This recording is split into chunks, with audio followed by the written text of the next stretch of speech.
Good morning.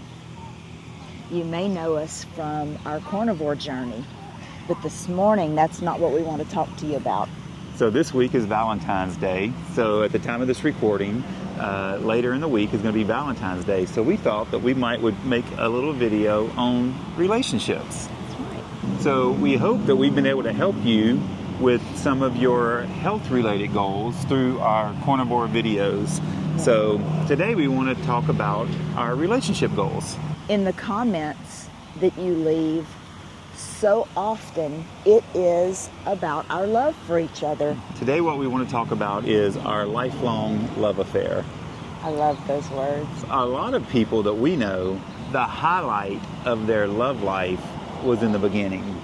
And our goal has always been to just have a lifelong love affair. And that's how we are. We call each other girlfriend and boyfriend still.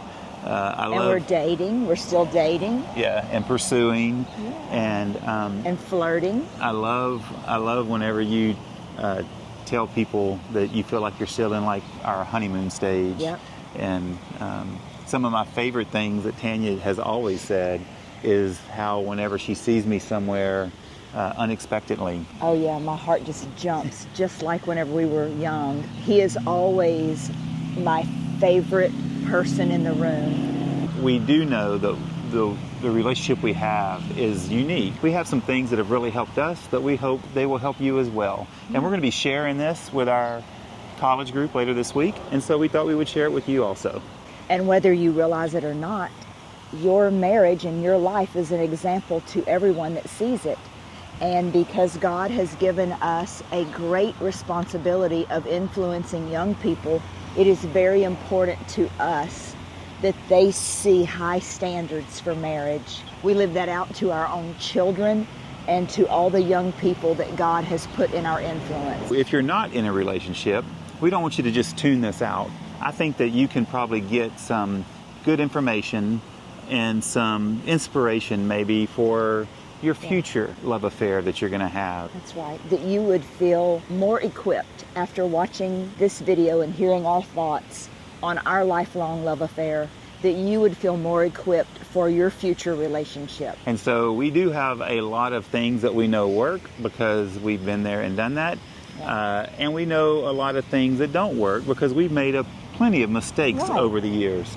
Because nobody is perfect. What we're going to do is we're going to walk around. We're at our Florida house, so we're going to also take you on a little tour of some of our favorite places here in the Rosemary Beach area as we talk about this. So let's go for a walk. So the first tip that we would give would be love is worth the effort. Yeah, effort. Yeah, you got to do things on purpose. Think of how much purpose you had when you were planning your wedding and your honeymoon and your family vacations. Yeah. You have to put thought into the details of the day. When I think about the amount of time and effort and money that goes into planning a wedding, you want to put just as much time, effort, and money into your marriage. People will plan their wedding for a year and work out every little detail of it, yet they don't give two thoughts sometimes to what the rest of their life is going to look like. Right. So you spend all this time and effort on one day for the wedding and maybe a week for the honeymoon. And then by the time that you're empty nesters, you don't even like each other anymore. I can promise you one thing, you're going to blink and 40 years will have passed by. Don't wait to start planning your marriage. With that in mind, when it comes to Valentine's Day, we don't want to look at Valentine's Day as a single day of the year where you just do some big grand gesture. Maybe go out to a fancy dinner, flowers, chocolate, all those things, which they're great. And don't not do those things necessarily, but let's look at it as Valentine's week. And how can we spend the whole week showing each other love and kindling the fire? By the time Valentine's Day gets here, it's not just about that one moment. Right, and that one event. And you may find yourself even in a routine where you're only showing your spouse that special love once or twice a year for special occasions. Yeah, Valentine's and anniversary. Yeah, and then, so whenever you do start purposing to live different, it may feel artificial because it's so unusual to you to act that way with your spouse or to say certain things to your spouse? So we have been married for almost 32 years, and it does not seem like that. But we have been in love for 40 years. As a matter of fact, we just celebrated the 40th anniversary of our first kiss. Well, I'm going to explain here in a minute how I know that date. So that brings us to our next tip, that you want to rekindle the spark. You want to remember the beginning. Your first, I'm going to call it homework assignment, is to go back and look at where you started your relationship journey. So we're standing here in front of the beautiful Pearl Hotel in Rosemary Beach. And this is one of our favorite spots. It's the lawn in front of it. The beach is like right there. And this place just has very special memories for us. And that's part of this green that you're seeing behind us, and that Pearl Hotel is probably what the icon of Rosemary. It's the most iconic building in Rosemary. So recently, I found the letters that Tanya wrote me back in high school. I was going through our garage and organizing them, and I came across a box where I stored all the letters that Tanya wrote to me while we were in high school. And let me just say, that blesses me greatly that he has collected all that and kept it. In high school, she would give me these letters. I would put all the letters she gave me into this particular box. And I found that box 40 years later, and I started reading those letters. It just unlocked in me something brand new, because I've always loved her so much. But in the early days, I was pursuing her all out, because whenever I really first got to know her, she had a boyfriend, and it wasn't me. I pursued her like crazy. We also came across her journal. So during that time, I'm pursuing her. She's talking about me. And the thing that it did for me now is it reminded me of how madly in love I was with her, and how I was pursuing her at every moment. And it made me realize that it's easy to take each other for granted. Yeah. And it's easy to just to get into a routine and a habit. And so in this first assignment, sit down and think about, where did you meet? What are your early days of your relationship? The beginnings. What is your origin story? Yeah. What I've definitely seen in him after he reread all of that is it brings back the excitement when he's reading, like, we kissed today, and how I felt towards him. Or I would say, I really want Mike to kiss me. Yeah, it's so funny. And just the excitement of remembering the excitement. At first, she was kind of like, what's going on here? Like, she's like, you're like being a little bit extra here lately. And I told her, I said, I've been reading these letters, and it reprogrammed my code, it rewired my circuitry. I don't know what it did, but it changed things in a big way. Each of you go write down kind of your thoughts and your memories of the beginning, and then tonight over dinner, or today over coffee or whatever, set aside some time to read those letters and to read those thoughts and to read those notes.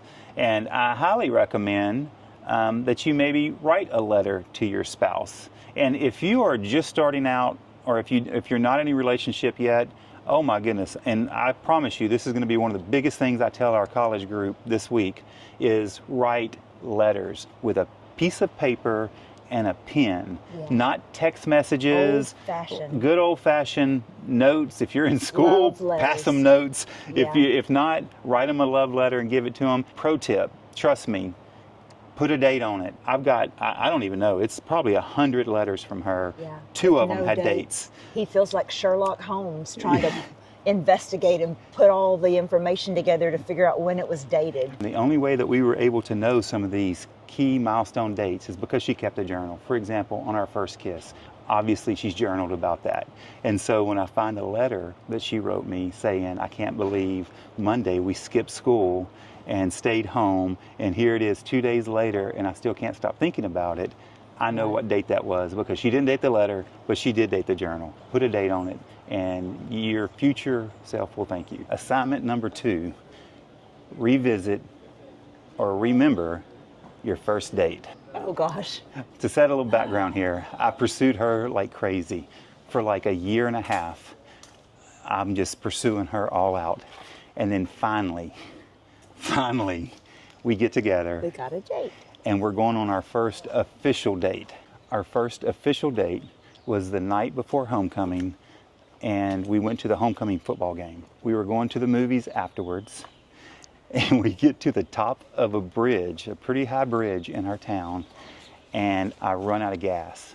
So just as we're getting to the top, I run out of gas. What, 16 years old? Yes, yeah. Very young. So we get to the top, and thankfully we got over the peak of the bridge, and we were able to coast down into the neighborhood at the bottom of the bridge and get off of the interstate and go into this neighborhood. Scary neighborhood. And what I'm remembering is how scared I was because this area did have a few homes, but it's very dark and lots of trees. And the homes are set way back. Yeah, and if there was street lights, There were not. That was not what I was There noticing. were definitely not. I felt like we were in a very desolate area. And so I looked at her and I said, we have two options. I said, I can either start walking to these homes and knocking on doors and seeing if we can get some help, or I can walk down the road about a mile. There's a gas station and I can walk down there. And she looked at me and she's like, yeah, we're not doing either one of those. And I'm like, well, what's your plan? What are we going to do? So about this time, a man comes up on a motorcycle, and I'm scared of that too. Yeah, he pulls up and he's like, you guys okay? And I said, yeah, we ran out of gas. And he looked at me and he was kind of like, sure you ran out of gas. And I thought it was funny. She didn't find that very funny. But this man went down to the gas station and got us some gas. I think he must have bought a gas can. Right. I didn't see where he had anywhere to carry one. He went down, got us some gas, brought it back, put it in our car, and left. Again, we were kids, so I didn't... And he didn't let you pay him? I probably didn't have any money to pay him. It didn't even cross my mind to pay him. I'm just kind of like this, thankfully, we're good. But I mean, I didn't even think about it. But yeah, he just put the gas in. We thanked him. He left. And we know today that he was an angel. Yeah, our angel on a motorcycle. But at the time, we didn't. We just were like, oh. I look at the time, and I turned to her and I said, we can still make it to the movies. And then she said, what is in our family, it's an iconic moment, because she said, take me home. Like, the nerve that you think we're still going to a movie? The thing about writing things down and putting dates on it is, when we came across her journal entry for that day, evidently between take me home and on the way home, I was able to convince her to not end the night of our first date, because she says we ended up going back over to Mike's house, to Mike's parents' house, and we watched movies and we had a good time. It was fun. For 40 years, in my mind, it ended with take me home, and it was kind of a disaster. In reality, we did continue the date, and we went on the next day to homecoming, and basically the rest is history for us. As your assignment, relive your first date. As a matter of fact, I would say if you went out maybe to a particular restaurant, like don't go run out of gas, I'm not going to relive that. But if you went to a particular restaurant for your first date, instead of going to the fanciest restaurant in town for Valentine's Day, go back to that. It might be a hole in the wall, an old rundown. Or a burger spot. It might be McDonald's, Yeah. But everything that has meaning and purpose is worth revisiting. So it'll be special to you because all the memories will come back. Sit down and talk about your first date. Tell the story, have some laugh, remember where you were, look at where you're at, and be thankful, and to know that even if things aren't going right now the way that you kind of envision them to go, it's not too late to get back on a better path. Okay, so our next tip is about developing some daily habits of love. So one thing that me and Tanya have done as far back as I can remember is the first thing, she gets up before me, and she likes to have at least an hour of quiet time, which is really the key to our success, because she spends time with God first thing in the morning. When I wake up, I come out after I brush my teeth and everything, and the first thing that we do is that we give each other a kiss, we hug, and we scratch each other's back. Yeah, this is what it looks like. So this is what it looks like. So I wake up, and we like to scratch each other's back. I got my phone in my hand for filming. And then we kiss, and we tell each other how much we love each other. Love you so much.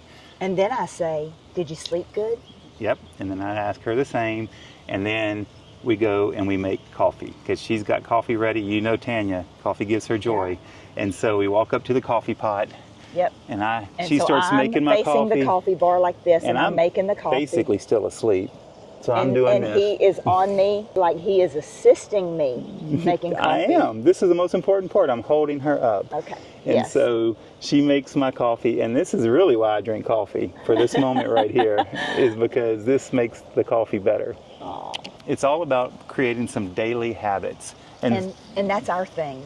Yeah. You know, So what's your it's thing? nice to have things that are just your thing. Yeah. Also, one thing, and I've done this with my kids too, if you're going to ride with me in the front seat, if you're my daughter or if you're my wife, I want you to hold my hand while we drive. So I'll put my hand out like this, and they all know the routine. It's like, give me your hand, and we're going to hold hands while we visit and while we talk. So just find some little things like that you can do. Maybe if you like to watch Netflix or something, you watch TV a lot, when you're sitting next to each other, hold each other's hand, or if I would rather be able to just kind of embrace. And we'll get to why I'm like that in a minute as one of our other tips. So our next tip is to understand each other's love language. Love is a language, and you must speak fluently your spouse's love language. Tell them about what we're talking about. Years ago, we read a book by Gary Chapman, and it's called The 5 Love Languages. And this is a vital book, vital information for healthy marriage, where you are loving your spouse the way they love to be loved. So the 5 love languages are acts of service, physical touch, words of affirmation, receiving gifts, and quality time. So it's very important that you know your spouse's love language. So for me, mine is physical touch. And we're talking here, another important distinction here is that this isn't sexual touch. This is non-sexual contact. So obviously, as part of a marriage, sexual touch is super important. This is this kind of touch, holding hands. I'm a hugger, I'm a snuggler. For Tanya and for my girls, this is my love language. Tucked under your arm. That's right. I can't, and with Tanya, I just can't get her close enough to me. So I tell her that all the time. I'm like, I just can't get you. For me, physical touch is super important. For Tanya, what is yours? I love service. Yes. I love serving, and I love for Mike and my girls to serve me. Yeah. It is actually kind of difficult for me to let other people serve me, but I always appreciate when someone does something thoughtful. Tanya doesn't look for people to serve her, but she recognizes when people serve her. And when I serve Tanya, I'm speaking her language, and she always expresses appreciation and gratitude, and I'm just speaking her language. You can't expect for your spouse to always be speaking your language if you're not speaking their language. So the first thing you need to do is just to tonight, your homework assignment is to sit down, and if you've never read the book, we'll put a link in the description, but at least look at the listings of the different love languages and figure out which one you are. Which one do you want to receive, and which one are you best at giving? Figure out what each other's language is and start speaking that language, and you will see a tremendous difference. Yeah, you feel better loved. Yes. And you feel like you're loving well. Yes. When you are speaking your spouse's love language. And I will say, for acts of service, that is not Mike doing all the chores. That is also things like if I say I need to run errands and he says, I'll ride with you. Yeah. So that I'm not having to be alone. It's important to know what your spouse's favorites are. So if you don't know that, as part of your little coffee date or dinner date tonight or whatever, your time when you're doing this assignment, make sure you know what each other's favorite things are. So your favorites might change over time, and you don't want to still be doing what really worked 5 years ago and not what their new favorite thing is. Maybe ask the question to your spouse. If you had half the day or a whole day or an hour to do whatever you want to do, what would you do during that time? She would do art. Because that is a lovely way to show your spouse love. Yeah. Giving them the gift of time, free of distractions. If your spouse wants to just read, sitting on the couch and read, make sure that the room stays quiet and they're not distracted. Yeah. Or if she loves to do art like me, make sure she has some downtime. So just be very purposeful. It's worth it, and you will see the benefits of that. So today, speak the language of love with your spouse. Another thought about loving each other well is serving. And you know, before you get married, how all of your time is yours. But then once you get married, you have to be generous with your time. There is no room for selfishness. True. Once you get married. If you're in a rut right now, if things are not so good, just know, I like what my pastor always says, if nothing changes, nothing changes. No. And so taking some of these tips, implementing them in your marriage, serving each other, and just trying to be as selfless as possible. There's nothing more beautiful than two selfless people serving each other. Not only is it the best way to love your spouse, it's the best way to invest in your marriage, and y'all both reap the benefits of it. And also remember in the beginning when we said you are an example to everyone that sees you. Guess what happens to your children when they've watched you serve your spouse their entire life? They grow up doing the same thing in their marriages with their spouses and go on to have beautiful relationships because you've done it right in their life for their whole life. What kind of legacy do you want to leave when it comes to your marriage, when it comes to your relationship? Do you want to have the type of marriage that people say, I want my marriage to be just like my parents. I want my relationship to be just like those people right there. Because if you can't say yes to that, then this is just an opportunity to work on it. There's just nothing more powerful than having a strong, loving marriage and family. Yes. The last thing that we'll say about our marriage is what it is because we do put God first. We believe you really have to have God at the center of your marriage in order to have a great marriage. You want a God-blessed marriage.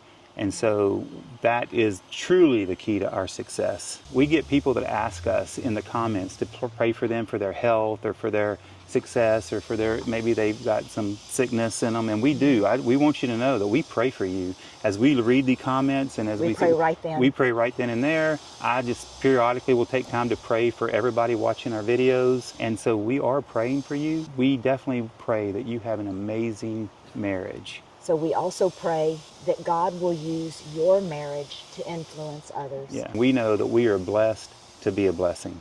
And so that is definitely the goal of our life. We hope it to be the results of your life as well. This is just some of our thoughts and some of the reasons why we have the relationship we have. We hope they're useful to you. We hope they're a blessing to you. As always, I love it when people let us know that they made it to the end, because it's very few of y'all make it to the end.